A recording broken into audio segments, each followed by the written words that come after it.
internationale. Sénéinfo International.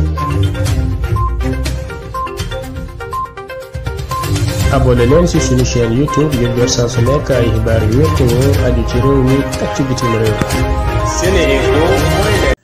Internautes de Sénéinfo.net et Sénéinfo International, bonjour, bienvenue au résumé de l'actualité de ce samedi 17 décembre 2022. D'abord, l'actualité nationale. Ali Kouyaté, l'homme qui avait tué 2 personnes au marché de Mbour le week-end dernier, avant d'être arrêté et emprisonné à la prison de Mbour, a été transféré sous escorte à la maison d'arrêt et de correction de Thiès. La raison, les populations bourgeoises n'ont pas encore avalé la pilule amère des actes de barbarie exercés sur leurs concitoyens par le détenu et peuvent à tout moment prendre d'assaut la prison pour se venger. Aussi, l'administration pénitentiaire a été informée du lynchage que les autres détenus de la prison comptent réserver à Ali Kouyaté. À l'initiative du collectif pour la libération des détenus politiques Kolidep, beaucoup de Sénégalais se sont mobilisés ce vendredi dans l'après-midi à la place de la Nation pour exiger la libération immédiate et sans condition de tous les otages politiques sans distinction selon le collectif. Le concert annuel du rappeur Nitdoff, le Show of the Year, n'aura pas lieu cette année à Dakar. L'événement qui devait se tenir ce samedi 17 décembre 2022 au stade Iba Mar Diop a été annulé par le préfet de Dakar. Il a expliqué qu'il a pris cette décision par mesure sécuritaire. La raison est d'ordre sécuritaire liée à la vétusté du stade Iba Mar Diop qui ne peut pas abriter certaines manifestations et l'histoire récente le démontre à suffisance, a déclaré le préfet.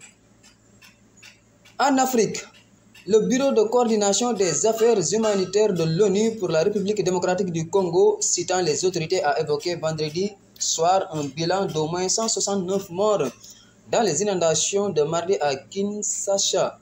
Le gouvernement n'a pas annoncé officiellement cette évolution du bilan des intempéries du 13 décembre que les services du Premier ministre avaient établi mardi soir à au moins 120 morts. Le Burkina Faso a rappelé vendredi son ambassadeur au Ghana, le général Zagré, pour consultation suite aux propos du président ghanéen Nana Akufo-Addo qui a déclaré mardi aux États-Unis que le Burkina Faso avait passé un accord avec le groupe russe de sécurité privée Wagner. Sur l'international, le président russe Vladimir Poutine s'est entretenu avec les responsables de l'opération militaire russe en Ukraine, a annoncé ce samedi 17 décembre le Kremlin, au moment où le territoire ukrainien est visé par des bombardements massifs russes. Nous terminons par le sport. Le match pour la 3e place de la Coupe du Monde se joue ce samedi entre la Croatie et le Maroc.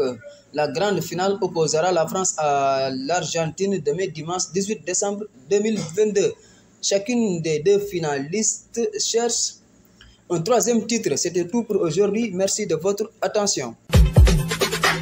askanu Sénégal ak bitim réew seen groupe d'information bi di Sénéinfo International ubbil na leen ay buntam ci www.seninfo.net ngir ngeen di mën di am bépp xeetu xibaar ca ba mu jotee ci ay anam yu wóor moo xam xibaaru politique la ci wàllu culture bi cosaan ak aada xibaaru tàggat yaram xibaaru diine ak lépp lu xew ci àdduna bi mën ngeen a abonné wu ci YouTube bu Sénéinfo International ngir xam li xew ci seen réew ak fépp ci àdduna bi. seen groupe d'information Sénéinfo International ndimbalu askan wi moo ko tax a jóg.